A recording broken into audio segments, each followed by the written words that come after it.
Article 15, शुभ मंगल सावधान, बाला, दम लगा के हर्षा, ऐसी सामाजिक मुद्दों से जुड़ी कई मूवीज़ में काम कर चुके आयुष्मान खुराना एक और मूवी लेके आए हैं जिसका नाम है अनेक। और आज मैं करूँगा इसी मूवी का रिव्यू।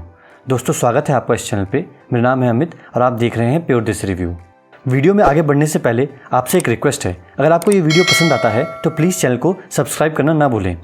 अनेक मूवी के डायरेक्टर हैं अनुभव सिन्हा, जिन्होंने पिछली कुछ मूवीज़ सोशल इश्यूज़ पे ही बनाई हैं, जैसे मुल्क, थप्पड़ और आर्टिकल 15। जहां आजकल मूवीज़ में सुपर एक्शंस और हीरो की नेक्स्ट टू गॉड वाली इमेज बिल्डिंग पे फोकस किया जा रहा है, वहां इस मूवी का फोकस एक ऐसे सोशल और पॉलिटिकल इशू पे है जो इंडिया में 1947 या फिर उससे भी पहले से चला आ रहा है। इंडिया के नॉर्थ ईस्ट रीजन पे फोकस करके इस मूवी को बनाया गया है। मूवी में आयुष्मान खुराना का नाम अमन है और वो एक कैफ़े ओनर की आड़ में अंडर कवर एजेंट जोशवा का रोल निभा रहे हैं। इस मूवी में उनका मिशन है सेपरेटिस्ट ग्रुप के लीडर टाइगर सांगा को इंडियन गवर्नमेंट के साथ शांति समझौता करने पर मजबूर करना। टाइगर सांगा पिछले 60 साल से इंडिया के अगेंस्ट लड़ रहा है ताकि वो नॉर्थ ईस्ट के एक बड़े हिस्से को इंडिया से अलग करके एक नया देश बना सके। टाइगर सांगा के अलावा भी नॉर्थ ईस्ट में 40 ऐसे ग्रुप हैं जो इंडियन गवर्नमेंट के अगेंस्ट हैं, लेकिन इन सब में सबसे पावरफुल टाइगर सांगा ही है। तो गवर्नमेंट जॉनसन नाम का एक इमेजिनरी ग्रुप क्रिएट करती है और टाइगर सांगा को ये फील करवाती है कि जॉनसन ग्रुप की पावर बढ़ती जा रही है। लेकिन अगर टाइगर सांगा शांति समझौते को मान लेता है तो गवर्नमेंट जॉनसन ग्रुप को कंट्रोल कर लेगी। लेकिन इस सब प्रोसेस में कुछ लोग जॉनसन ग्रुप का नाम यूज़ करके टाइगर सांगा के खिलाफ वायलेंस स्टार्ट कर देते हैं। उनका ये मानना था कि शांति समझौते को मान के टाइगर सांगा नॉर्थ ईस्ट के लोगों से धोखा कर रहा है।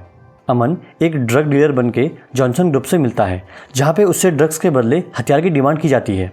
ये पता लगाने के लिए कि जॉनसन ग्रुप को हैंडल कौन कर रहा है, अमन उन्हें हथियार देने को तैयार हो जाता है। इस मेन स्टोरी में एक कैरेक्टर है आइडो का, जो इंडियन बॉक्सिंग टीम के लिए खेलना चाहती है और इंडिया को बॉक्सिंग में रिप्रेजेंट करके वो लोगों का ध्यान नॉर्थ ईस्ट रीजन की प्रॉब्लम्स पे लेना चाहती है। आइडो को लाइफ में रेसिस्ट कमेंट फेस करने पड़ते हैं और खुद उसके फादर अपने आप को इंडियन नहीं मानते।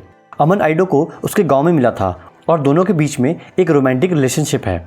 अमन के कैफ़े में ईमा काम करती है, जिसे अमन का सीक्रेट पता था, लेकिन वो अमन को सपोर्ट करती है क्योंकि उसका मानना है कि गवर्नमेंट ही नॉर्थ ईस्ट में शांति ला सकती है। और उसे ये भी डर था कि उसका 14 साल का बेटा निको कहीं रिबेलियन ना बन जाए, क्योंकि निको के दोस्त ऑलरेडी जॉनसन ग्रुप को ज्वाइन कर चुके थे।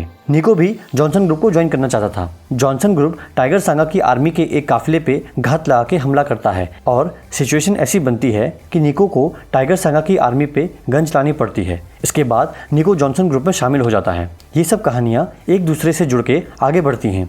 जॉनसन ग्रुप के हेड तक पहुंचने के लिए अमन अपने सीनियर्स के ऑर्डर की अनदेखी करता है, क्योंकि गवर्नमेंट का फोकस सिर्फ शांति समझौते के लिए टाइगर सांगा को मनाने पर था। लेकिन अमन जानता था कि उस एरिया के लोग जॉनसन ग्रुप को सपोर्ट कर रहे हैं और अगर टाइगर सांगा गवर्नमेंट की बात मान भी लेता है तो एक बहुत बड़ी आबादी अभी भी गवर्नमेंट के खिलाफ थी।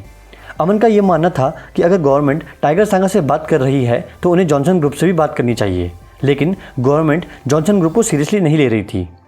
मूवी में आगे पता चलता है कि आइडो का फादर वांगनो ही जॉनसन ग्रुप का हेड है और अमन उस तक पहुंच भी जाता है। लेकिन इस सब के बीच में आइडो अमन को अपने घर में जासूसी करते हुए पकड़ लेती है, तो अमन उसे बता देता है कि वो जोशवा नहीं है, लेकिन उसके दिल में आइडो के लिए फीलिंग्स सच हैं।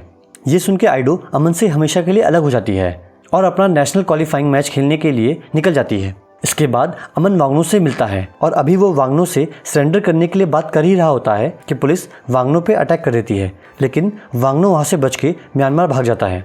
अमन ने जो हथियार जॉनसन ग्रुप को दिए थे, उन हथियारों को पाने के चक्कर में जॉनसन ग्रुप के काफ़ी सारे रिबेलियंस मारे जाते हैं और निको भी उनके साथ मारा जाता है।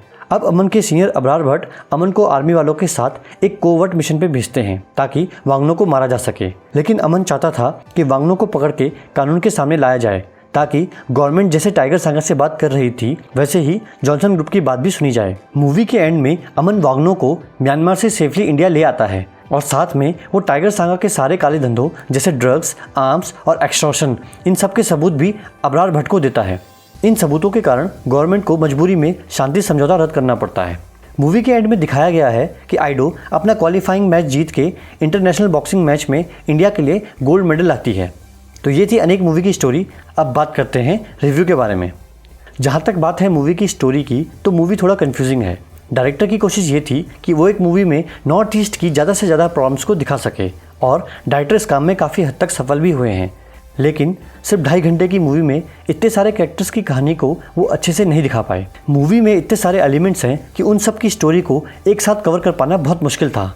चाहे वो बात हो आइडो की, निको की, टाइगर सांगा की या फिर वांगनो की, किसी भी कैरेक्टर की स्टोरी कंप्लीट नहीं लगती और इस वजह से ऑडियंस किसी भी कैरेक्टर से खुद को रिलेट नहीं कर पाती। सोशल इश्यूज़ पे बनने वाली मूवीज़ का एम ही यही होता है कि समाज उस इशू से खुद को जोड़ सके, तभी मूवी का मैसेज लोगों तक पहुंच पाता है। लेकिन मूवी में इतने सारे एलिमेंट्स हैं कि किसी एक या दो कैरेक्टर पे फोकस कर पाना ऑडियंस के लिए मुश्किल था। कुछ सीन अनरियलिस्टिक भी हैं।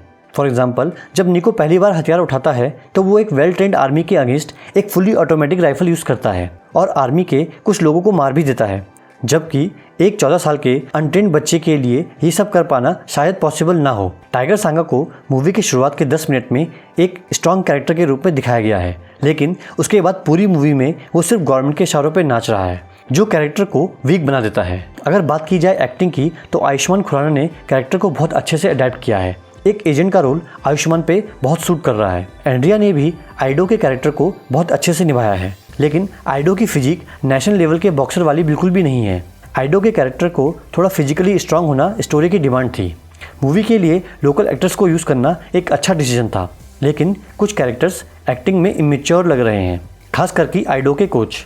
अबरार भट्ट का रोल निभाया है मनोज जी ने, लेकिन उनके ऊपर भी मूवी में कुछ खास फोकस नहीं है। ओवरऑल बात की जाए तो ये मूवी एवरेज है और मैं रिकमेंड करूंगा कि आप इसे एक बार जरूर देखें। मूवी का पेस थोड़ा स्लो है, बट मूवी बोरिंग बिल्कुल भी नहीं है। आप इस मूवी को जरूर एंजॉय करेंगे। तो दोस्तों, ये था अनेक मूवी का मेरा रिव्यू।